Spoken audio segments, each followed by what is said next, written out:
బ్రూయాత్ ప్రియం బ్రూయాత్ న బ్రూయాత్ సత్యం అప్రియం. సత్యం అంటే అప్రియమైన సత్యమైనప్పటికీ కూడా మాట్లాడు. ఆయన సరదాగా వేలాకూలంగా మాట్లాడినా కూడా ఎప్పుడు అసత్యమైన మాట ఆయన నోటి నుండి రాదు. అంత క్షమాత్ముడ, క్షమపరాయణ. ఓ ప్రభు, నీ నోటి నుండి ఎప్పుడు అసత్యం రాదు. నేను సంసారాన్ని చెప్పుకుంటుంది కదా, ఈ మాట జనేసుమా. ఎలా అయినా సమస్త లోకములకు ఆది కారణమైన మాయే నీ గృహిణి కదా ప్రభు. నువ్వు సన్నిధి మాత్రమే మాయ నుండి బ్రహ్మ మొదలుగా ప్రజలందరూ కూడా ఉత్పన్నమవుతూ ఉన్నారు. ఈ సృష్టి స్థితి, ఈ భూమి మీద నుండి జీవరాశులు అన్ని కూడా నీ నుండే వచ్చినప్పుడు నువ్వు సంసారి కాకుండా ఎలా ఉంటావయ్యా? సత్వరజస్తమో గుణాత్మకమైన ఆ మాయ మిమ్మల్ని ఆశ్రయించే కదా సదా భాషిస్తూ ఉన్నది. మానవంతుల్లో కూడా సత్వము గుణము, రజో గుణము, తమో గుణం ఇవన్నీ ఉన్నాయి. అవన్నీ ఎవరి ఆశ్రయిస్తూ ఉన్నాయి? రామచంద్రుడు ఎందు, భగవంతుడు ఎందు ఆశ్రయిస్తూ ఉన్నాయి. ఆ మాయ మిమ్మల్ని ఆశ్రయించే కదా సదా భాషిస్తూ ఉన్నది. మరియు స్వగుణానురూపముకు శుక్ల, కృష్ణ, లోహిత ప్రాణులు దేవ, త్రియక్, మనుష్య. దేవ త్రియక్. త్రియక్ అంటే 4 కాళ్ళ జంతువులు, 2 కాళ్ళ జంతువులు. 2 కాళ్ళ జంతువులు ఎవరు? మనమే. ప్రాణులను మాయ సృష్టిస్తూ ఉన్నది. ముల్లోకమైన మహాగ్రహమున మాయారూపుడి యొక్క గృహితో మీరే గృహస్థులుగా ఉన్నారు. నీవే విష్ణు భగవానుడవు, జానకియే లక్ష్మీదేవి, నీవే శివుడవు. ఆహా. త్వం విష్ణుర్జానకీ లక్ష్మీ, శివస్త్వం జానకీ శివ, బ్రహ్మత్వం జానకీ వాణి, సూర్యస్త్వం జానకీ ప్రభా. ఎవరో కాదైనా త్వం విష్ణు జానకీ లక్ష్మి, నీవే విష్ణువు, ఆ అమ్మవారు జానకీదేవి లక్ష్మీదేవి. శివస్త్వం జానకీ శివ, ఈశ్వరుడు నువ్వే, భవానీ మాతు మా అమ్మవారు పార్వతీదేవి నువ్వే.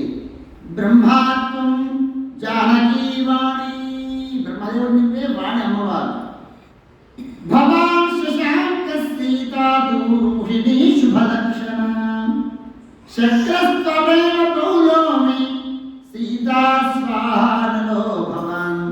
యమస్త్వం కాలరూపశ్చ సీతా సంయమిని ప్రభో, నిరురతస్త్వం జగన్నాథ తామసి జానకీ శుభ.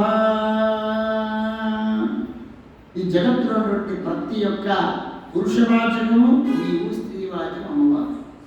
ఒకటే మాట. అగ్నివి నీవు, సీతాదేవి స్వాహాదేవి. నీవు కాలరూపమైన యముడవు, సీతాదేవి సంయమని. జగన్నాథ నిరుతివి నీవే, మంగళస్థురుని నీవు, జానకియే తామసి. రామ నీవు వరుణుడవు, శుభదాయి జానకియే భార్గవి. ఈ విధంగా రాఘవ నిస్సందేహంగా లోకంలో ఉన్న పురుషవాచిక అంతమునందియు నీవే, అలాగే స్త్రీవాచిక సప్తమైనటువంటి లక్షణములు అన్నీ కూడా ఆ జానకీదేవి. అందువలననే ఓ దేవా, మీ ఇరువురి కన్నా కూడాను భిన్నమైనటువంటి వస్తువు ఈ ముల్లోకాలంలోనూ ఎక్కడ వెతికినను లేనే లేదు. మీ ఆభాస వలన ఆవిర్భూతమైన అజ్ఞానము అవ్యాక్తులబడుతున్నది. దాని నుండి మహాతత్వము, మహాతత్వం నుండి సూత్రాత్మము, సూత్రాత్మ నుండి సర్వాత్మ లింగదేహ ఉత్పన్నమవుతున్నది.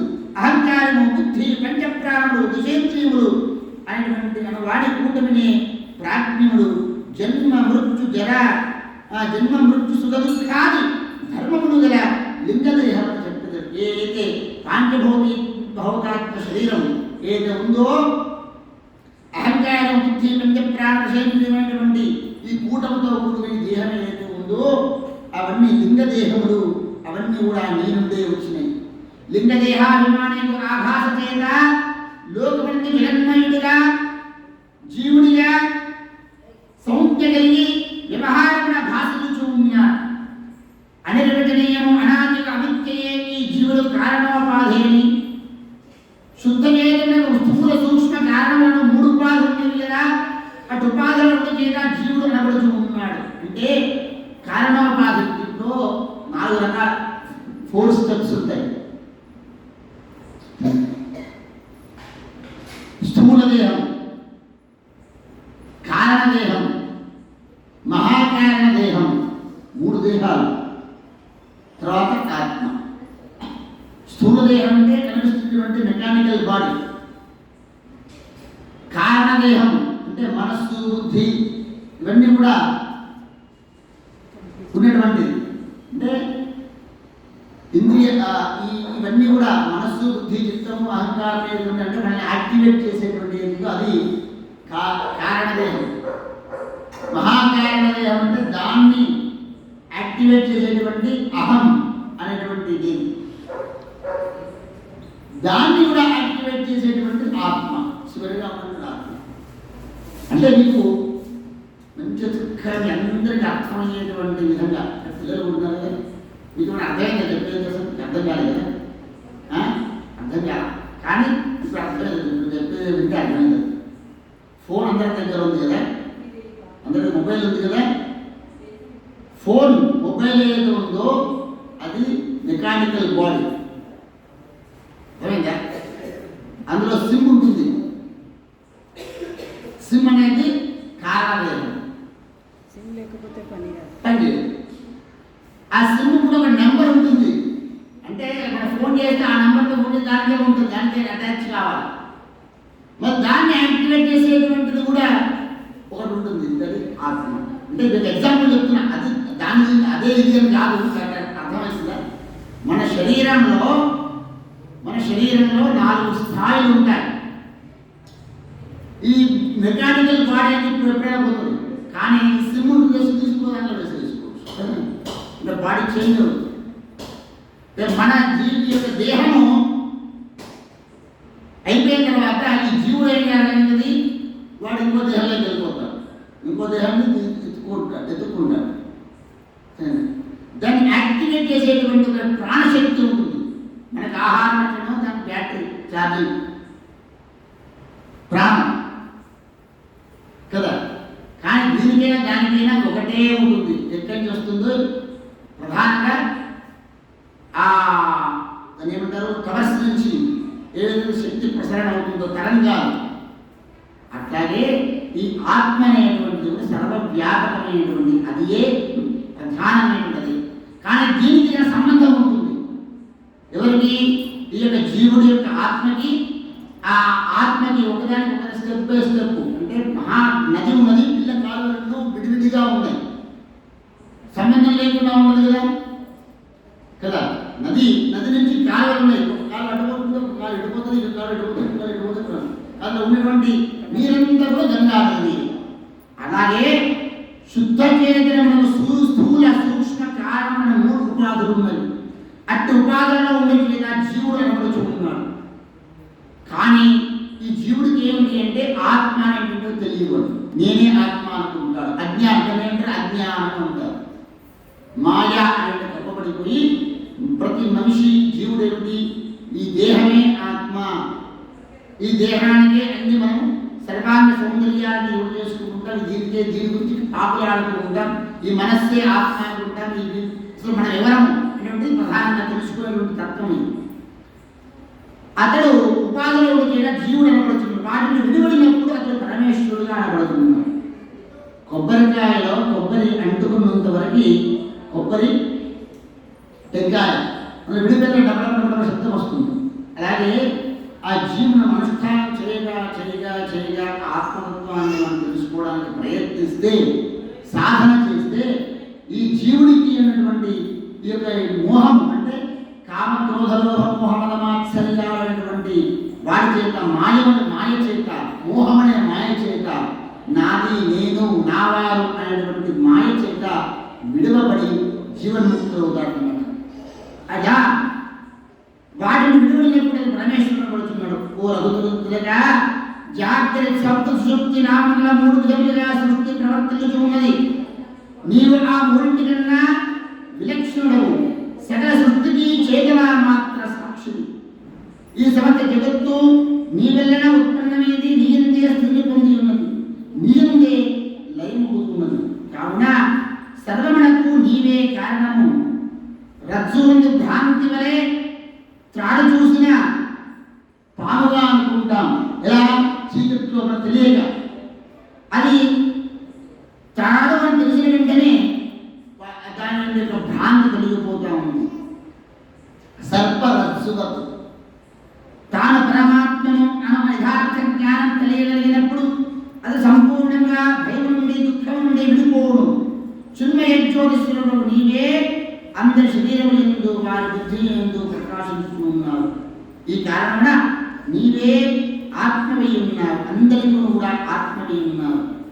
రజ్జుని సర్వభ్రాంతి కలిగినట్లు ఈ జగత్తు నీ సగుణ సాకార స్వరూపమే అయినప్పటికీ అజ్ఞానమైన కేవలం జగత్తే జగత్తే గోచరిస్తా ఉంది. కానీ యథార్థముగా నీ యొక్క స్వరూప జ్ఞానం కలిగిన వెంటనే జగత్తు లుప్తమైపోయి అంతటా నీవే సాక్షాత్కరించు. అందరిలోనూ అంతటా నీవే అన్నిటినీ సాక్షాత్కరించదు. కావున మానవుడు యథార్థమైన జ్ఞానములకు సాధన చేయాలి. మీ పాదభక్తులు లేని భక్తి కలిగిన వారికి మాత్రమే క్రమముగా జ్ఞాన ప్రాప్తి కలుగుతుంది తప్ప ఈ లౌకిక విషయములందు జగత్తు యందు సాంసారిక జీవనమునందు భ్రాంతి లేని వాడికి జ్ఞానం లభించదు అని చెప్తాం. మాట చెప్పడం చాలా తేలిక, అనుభవంలో తెచ్చుకోవడం చాలా కష్టం.